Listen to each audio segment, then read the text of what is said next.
You are listening to GreenTalk, presented by GreenRunsDeep.com.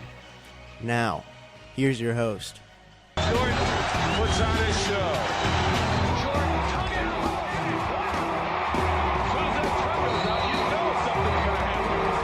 Oh, showtime for Mr. Jordan.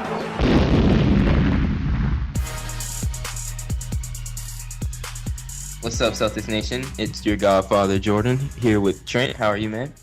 Good, man. How you doing? I'm good. And also here with Green Runs Deep writers, Greg Crittenden. Uh-oh. That's close. I got some beef, and I'm ready to get it off my chest. Oh, I can't wait to hear that. And we also got Brandon here today. How are you today, Brandon? Hello from Southern California. Hey. Lucky. All right, we got a good show for you guys tonight. We're going to talk about the finals. We're going to play a game called the Numbers Game, hosted by Brandon Kivlin. We're going to talk about the matchups for the finals, and then we're going to give you guys our predictions at the end of the show. But let's hop right into it. Let's go ahead and talk about the finals for the Cavs versus the Warriors. Trent? You know, with me, this is one of the hardest things I've ever tried to predict in my time of trying to predict sports. Both of these teams are very good at what they do. They play great defense. You always got to factor in the LeBron James effect. But to me, it's really going to come down to the non-star matchups. The Bogut versus the Mozgov. The Draymond Green against Tristan Thompson underneath. If either one of these teams can get out with a good, solid 5 players playing together type of thing, I think they're going to come out of the series the best. And I don't know which team is really set up best to do that. And I guess we'll just have to see. But, don't let the first game fool anybody because, the last 2 series, especially for the Cavs, they dropped the first game and then they came back to win it. So we'll see what happens. But to me, this has been very hard to predict. So, Trent, you're completely overthinking it. I mean, let's take a look at Kyrie Irving and that injury over there. He's being a little quiet about. He said he was feeling better in that Atlanta series. He didn't look great in the Boston series. I think it's a hip issue. I think you're overthinking this. This won't even be a contest if this guy's not even close to 100%, and I don't think he is. Steph Curry will go off on him real quick. Well, I don't. There's no way that the Cavaliers can win a championship down Love in an unhealthy Kyrie Irving, and this is not going to be a close series if he's unhealthy like I think he is. And quite frankly, what I've seen from him, it looks like he's not anywhere near his 100%. Well, I guess the reason why I was saying what I was saying is because there are going to be some lineup switches. I know that Iguodala has had a lot of success guarding LeBron, so we're going to see a lot of that. And I also don't know if Shumpert is going to do anything on offense because the Warriors play great defense, or he just gets off because they're worried about LeBron or Kyrie. Even if Kyrie's hurt, if he can go out there and put up 20 points, I think they have a shot. See, I was just, I've been thinking the way that Brandon was, or I was thinking the way that Brandon was, that no way can LeBron by himself do this. When Love went down, I thought that, the Bulls will get him. And it looked like the Bulls had him. Then LeBron just took it to another level. And with all the criticism that LeBron has gotten through his career for his mental toughness and not elevating his team, I'm seeing him elevate his team in this playoff. He is averaging 27 points, 10 rebounds, and 8 assists through the playoffs. That's superstar, historical, Jordan-esque type numbers right there. And so I can't count him out because Kyrie's been hurt. Because Kyrie's been hurt and he's gotten them this far. Love's been hurt. He's gotten them this far. LeBron is really he really has taken them, put them on his back and taken them where they are. So I can't count him out. I absolutely agree. I think he's the best player in the series. The problem is that the Warriors have the second, third, fourth, and fifth best players and I'm not sure that LeBron's going to be able to take that on all by himself. Tristan Thompson's really stepped it up too. But he's no Draymond. Yeah, but then again, nobody's Draymond. Just like nobody's LeBron James. The thing that you gotta understand is that the thing that makes LeBron James so good, especially with his teammates, is the fact that he empowers them, and he loves Tristan Thompson. He's talked about it so many times. Tristan Thompson was one of the guys that was in his letter about coming back to Cleveland. Loves that guy. Loves Anderson Varejao. Too bad he's hurt. But Mozgov has played really great minutes, and it's really difficult to go inside on that team, which is what Draymond Green does so well, and Curry when he's not out in the parking lot shooting, he loves to drive the lane and kick it out. And I think that having Mozgov underneath is really going to take away some of that dimension from the Warriors. So to me, this is not as cut and dry as everybody wants to think it is. I think that LeBron James, like Greg said, he can take it to another level, and that's something that no team is prepared for. There's one thing to be said about LeBron's performance. I can knock the fact he is turning the ball over. He's averaging 4.4 turnovers a game. But with the 8.3 assists, that's not horrible, but still just a 2.1 or 2-to-1 assist turnover ratio. But yeah, I don't think this thing is decided by any stretch of the imagination. Shumpert stepped up in one of the games against the Hawks. Underrated defender, by the way, Yes. Shumpert. Underrated defender. So, what's the matchup that you guys are most excited for in this series? We'll start with Brandon. For me, it's Kyrie, Steph, and I'm gonna be watching Kyrie and his hip and the injuries, and that's gonna make or break the series for me. Greg? Just to be a little bit different from Brandon, because that is going to be a great matchup, but just to have something different here, I think I'm going to have to say, and I don't know if these guys are going to be matched up against each other, but Draymond and LeBron, because I think that other than the turnovers, the Achilles heel, the one thing that's going to stop LeBron from continuing to elevate the Cavs is something getting in his head, and Draymond can do it. Draymond has the ability to get in his head.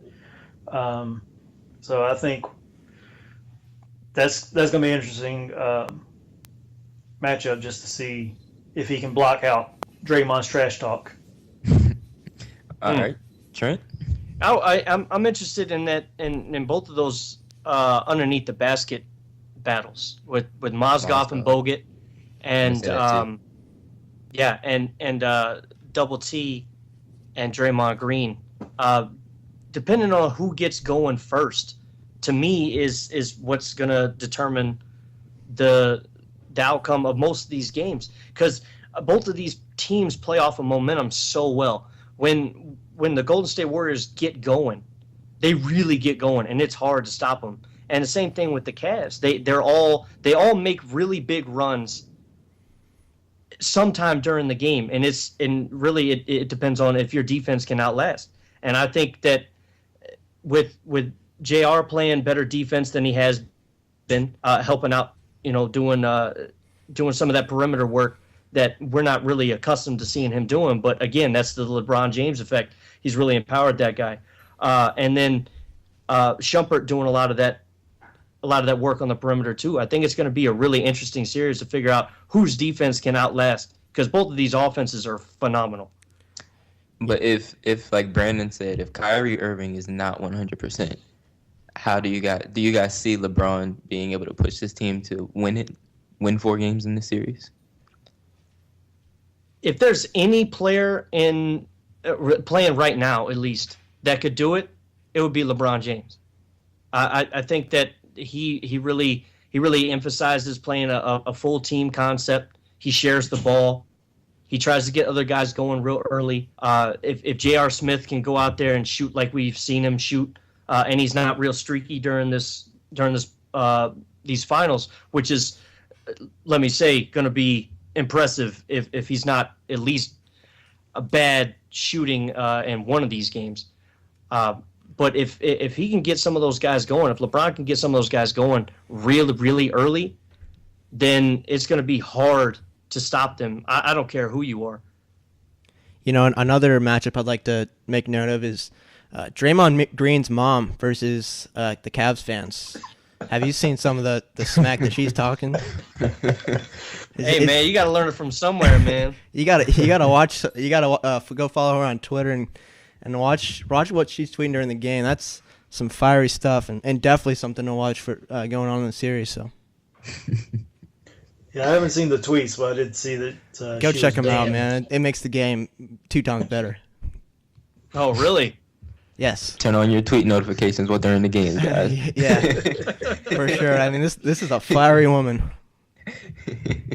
But ladies and gentlemen, we will take a break for a little bit, and when we come back, we will talk about who won the great. Yeah, damn it, cut that out. We'll talk about the bracket matchup that we had last week. Thanks for listening to Green Talk, presented by GreenlandSteeped.com. Remember to check us out on Instagram @CelticsNation5, on Twitter @CelticsNation5, and of course the website GreenlandSteeped.com. And now, back to the show. All right, welcome back, Celtics fans, Celtics Nation, basketball fans, everybody. We had an upset, our first upset, in the greatest Celtics ever bracket, as far as I'm concerned. Kevin Garnett, albeit one of the best players in NBA history, he's probably top 15 as far as I'm concerned. But he beat out Kevin McHale, who was a lifelong Celtic. And as we know, KG only played 6 seasons with the Celtics. Beat him 56-21 as far as the votes go. So we appreciate your participation. But what are you guys thinking? Greg, what happened, man? What are you thinking? I mean, you have got to be kidding me with this. I mean, we are talking about this. This is not the better player. We are talking about the best Celtics ever. And how you can put a guy who played 6 seasons with the Celtics, won 1 championship, when he should have won 2 or 3, you put him over a guy who played 13 years with the Celtics, who won 3 championships, who played every role he could have played. He was the 6th man for his first 5 years, and he didn't care. He was cool with it. He liked winning. Put Kevin Garnett as 6th man? Hell no, that ain't happening. and you know, yeah, Garnett. You know, we say Garnett's the better player, but I'm looking at this. Are you sure about that, though? Garnett has been a starter his whole entire career, basically. He started 43 games as a rookie and has been a full-time starter ever since. McHale was a 6th man for his first 5 seasons because Cornbread was starting over him. And Yep, Cornbread. Shout out to Cornbread. so let's look at their per 36 minutes. Maybe not exact science, but I think it kind of evens things up a little bit, considering that McHale was the 6th man for the first 5 seasons. So we're looking at McHale's got 20.7 points per game, Garnett 18.7, McHale 18.5 rebounds, Garnett 10.5, McHale 2 blocks, Garnett 1.5, and then Garnett easily has him in assists with 4 compared to McHale's 2. I know that Twitter is a younger generation. I understand that.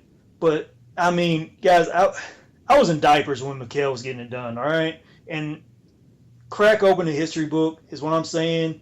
I'm going to suggest you run out, you get Bill Simmons, the Book of Basketball. That is the best damn history book on basketball that is written, and it's written by a Celtics fan. So you get that added bonus with it, too.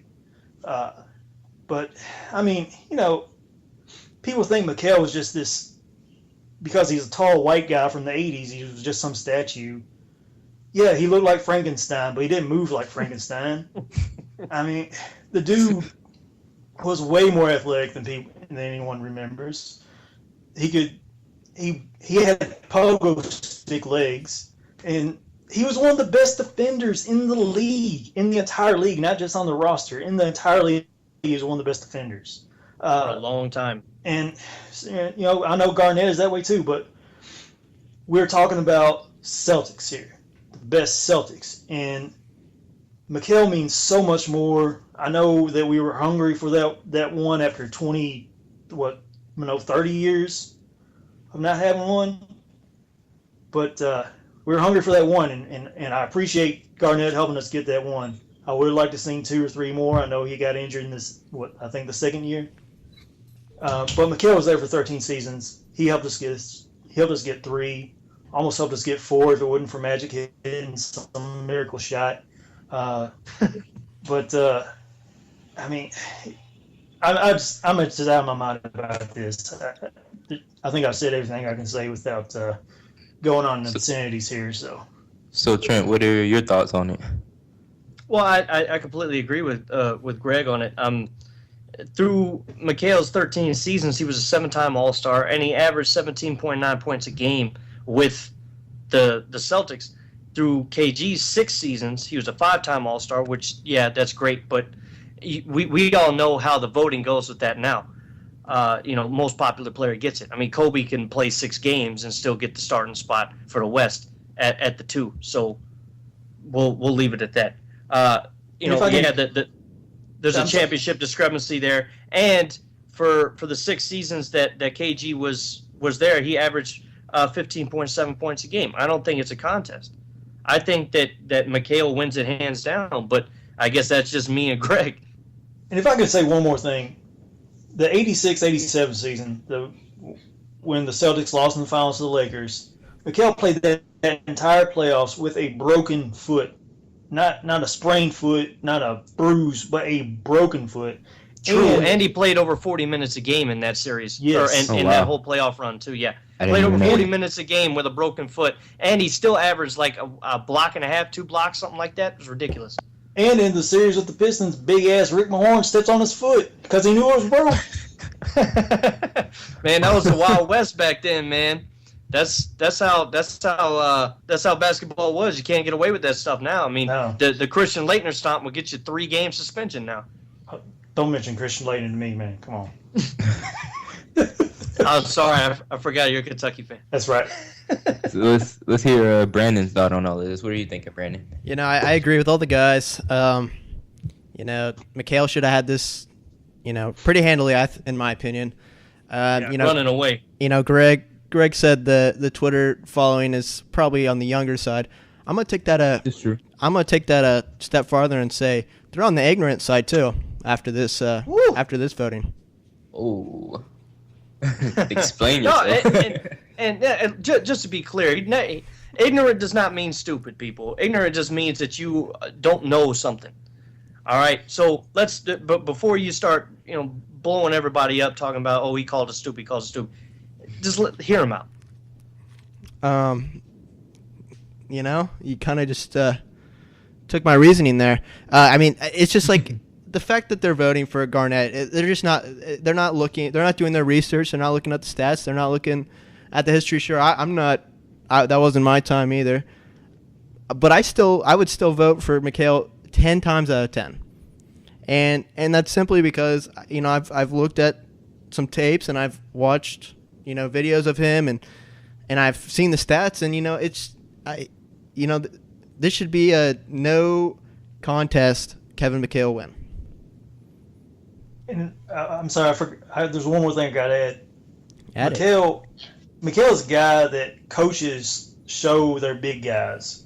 This is how you play the low post offensively, because no player has ever offered such an array of moves ever. No player ever has offered such an array of moves on the low post that Kevin Mikal had.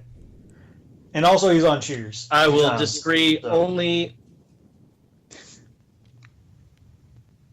I will disagree with you only for one exception, and that was Hakeem Olajuwon. I think Hakeem Olajuwon stacks up very well against Kevin Mikal as far as post move go. Hakeem Olajuwon was amazing offensively down low. Well, hey, wouldn't you? I'm just saying. Of course. He was good, really good. And a lot of people, I think Hakeem Olajuwon's one of the more underrated players in basketball history, if you ask me. But that's totally besides the point. Jordan, do you have anything to add before we move on to this week's bracket challenge matchup? No, sir. You guys said it all. Go ahead and announce this week's matchup. All right. Well, we got a favorite, everybody's favorite Celtic, Larry Bird, going up against Bob Cousy. And before you say that Larry's going to run away with this, let me run down some things for you. Educate these kids. First of all, they're both Hall of Famers. Second of all, they both played 13 seasons with Boston.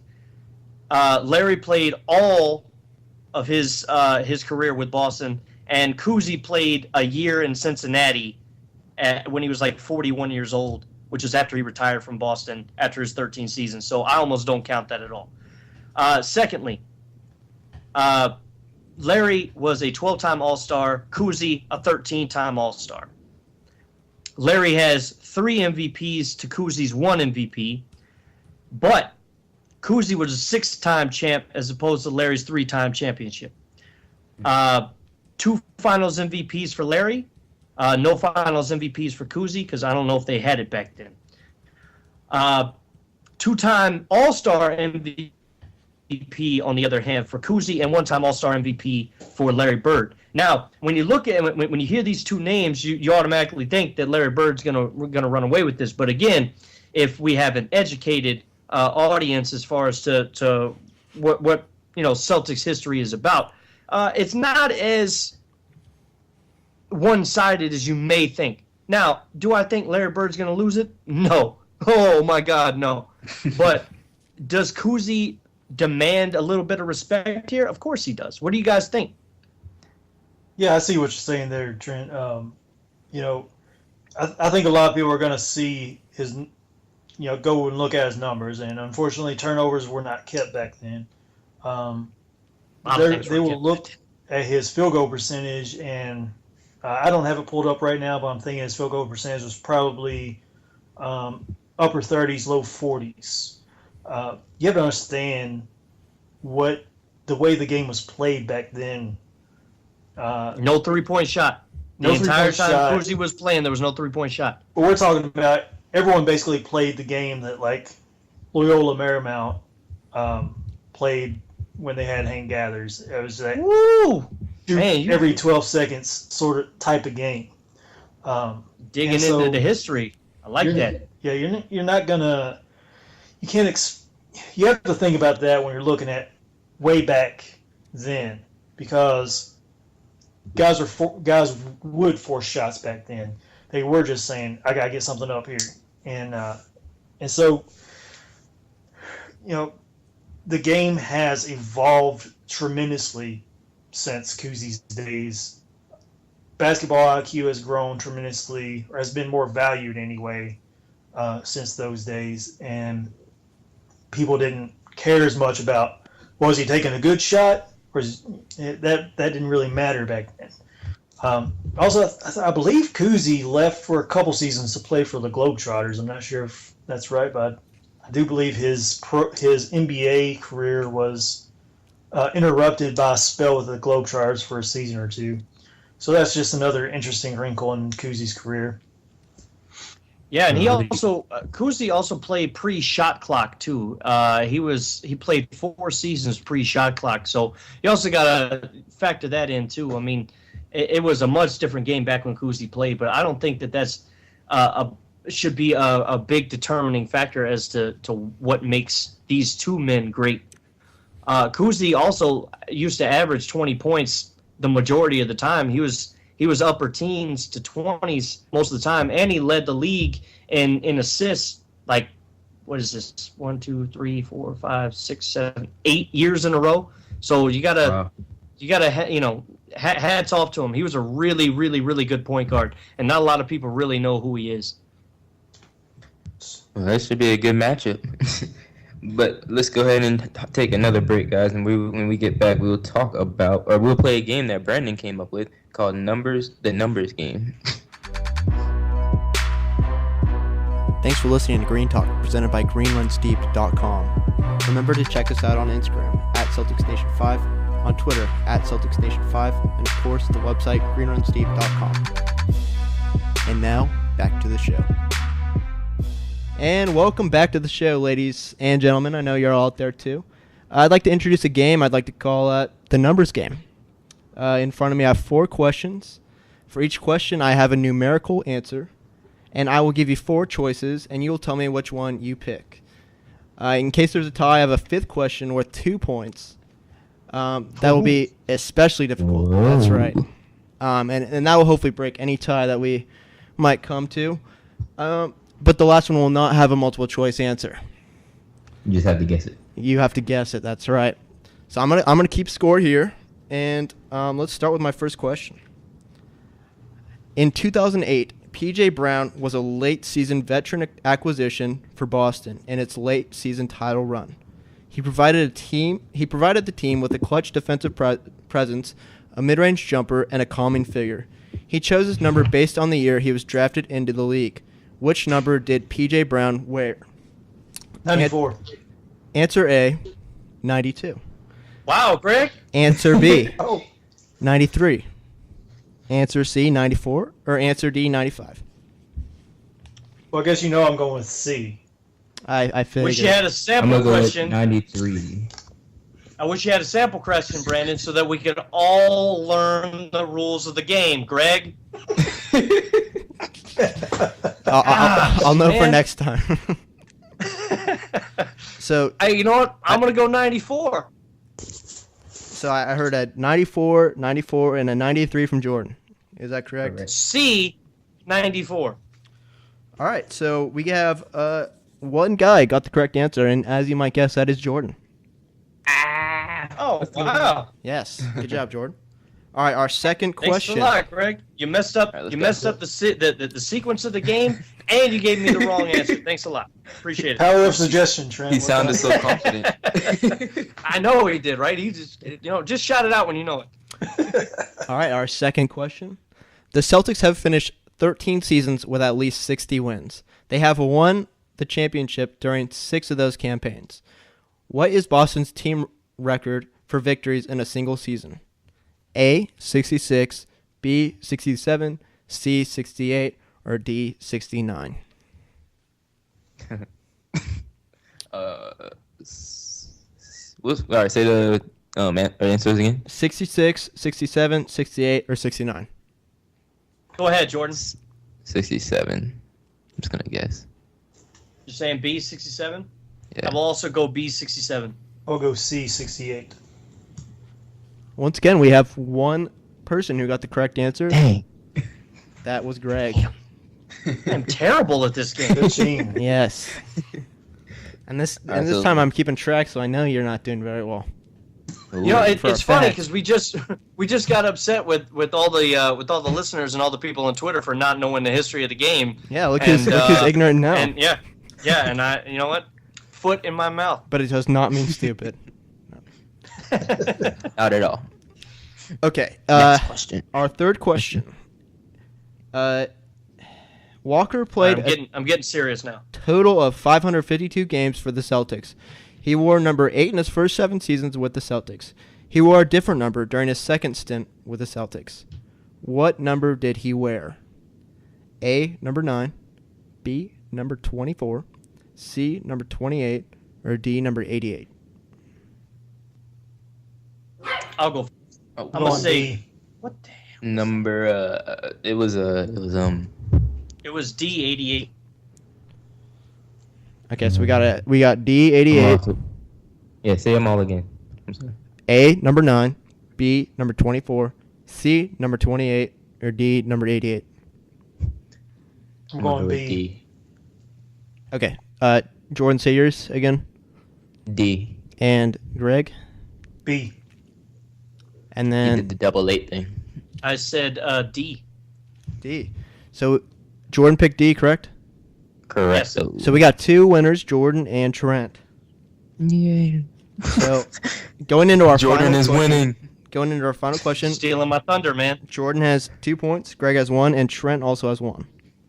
So we All might right, have go. to use this 8th question or this 5th question. You guys better start taking this seriously. For our 4th question, Bob Cousy holds the team record for most career Celtic assists with 6,945 handouts. He set the record for most single-game assists in 1959 with 173 in a 139 win over the Minneapolis Lakers. How many assists did he tally? A, 25, B, 26, C, 27, or D, 28? Well, I'm just gonna go ahead and bust out a guess and say B. All right. Let's hear yours, Greg. I'll go with 25A. And Trent. I'm also going A, 25. So no one got that one correct. The answer is 28. And you guys are in luck. I'm going to give you the fifth question. Trent and Greg, if you guys get Greg this, messed up the first one. if you guys get this correct, question correct, you can win. And if not, you're going to lose. It's as simple as that. All right, let's go. Wow, you make it sound so awful. That's right. That's right. And your bonus question. In 1989, Brian Shaw averaged 8.6 points, 5.8 assists, and 4.6 rebounds to earn his way to the second-team All-Rookie team. After his rookie year, Shaw played a year overseas before rejoining the Celtics a year later. What country did Brian Shaw play in his overseas stint? Go ahead. The answer is not a Go ahead, number. somebody go. I'll give you a hint. Not a multiple choice, right? Not a number, not multiple choice. The answer Going is, Italy. in fact, a country. I'm going Italy. Can I phone a friend? I'm just kidding. Dang. No, and put your phone away. I can see you. I don't have I don't even have a guess for this one, to be honest with you. Okay, no guess. I don't even know. No. And what about you, Greg? I said Italy. Also, Oh, I guess I should You gotta copy me? Come on, man. I think we said it at the same time, Trent. Yeah, I don't think so. I think you're a liar. I think I'm too young for that question. So we have a very interesting situation at the final tally. Something that's never happened before on the show. We have a tied first place win between Greg and Trent. Like the phoenix, I rise from the ashes, son. Yes, very I nice. would And say I'll battle you for the death, but I think you would win that, Trent. You know what? I do. I go for the jugular, man. I do. I'm a killer. well, let's keep it clean, and you guys can share the gold medal. There we go.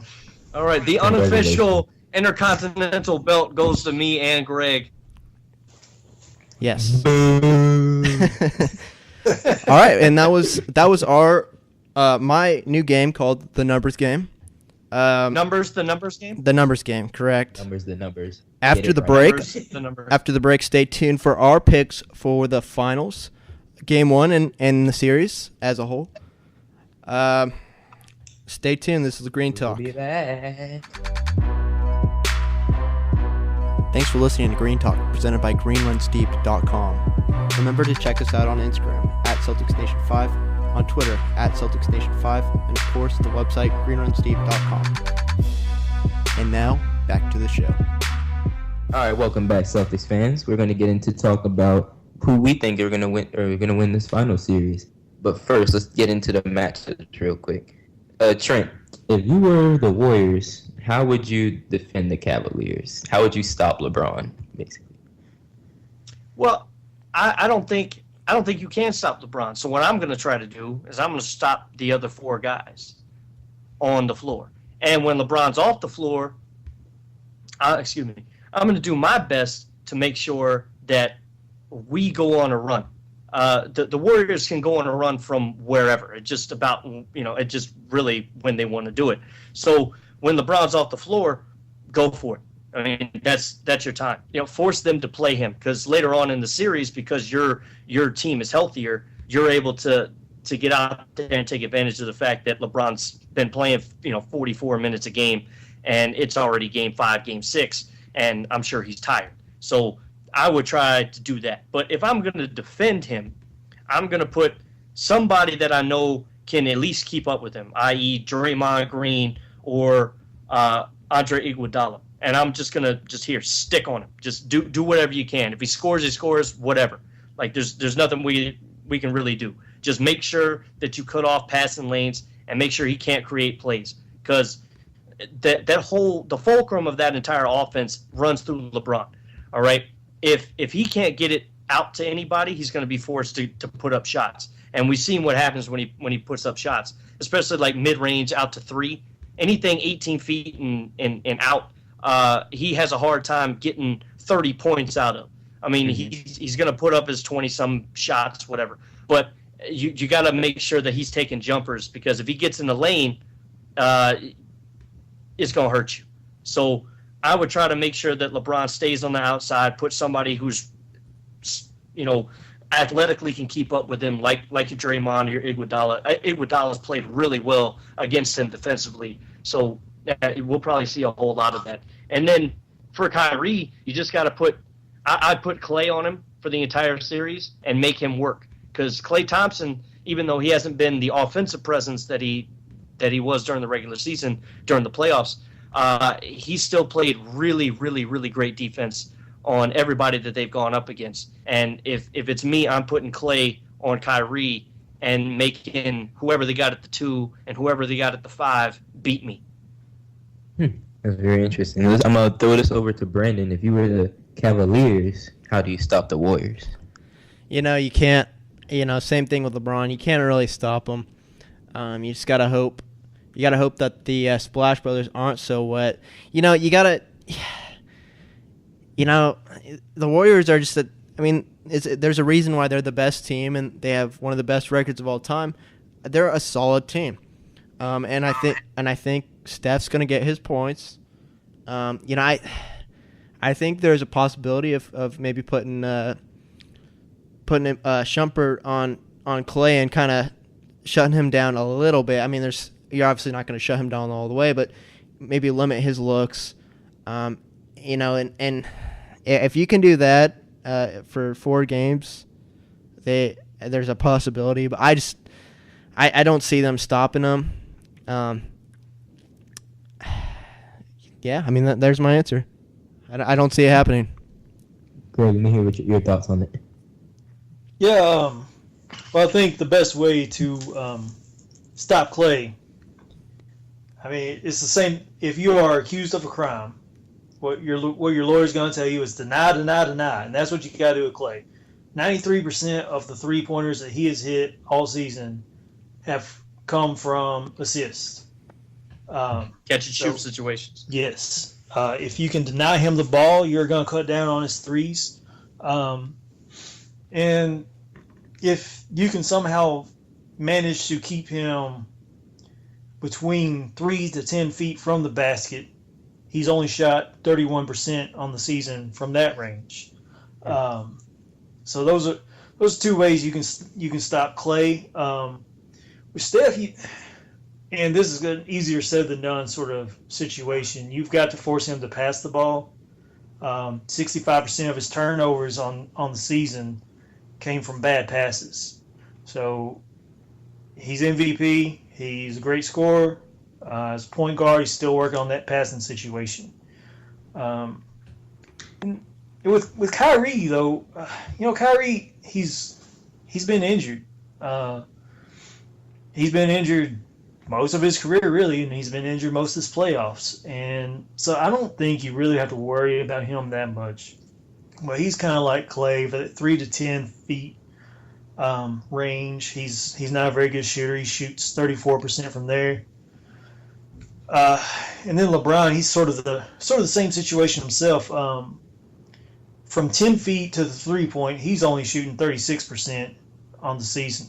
Those numbers are a little better in the playoffs, but on the season, he's only shot 36% from 10 feet and beyond.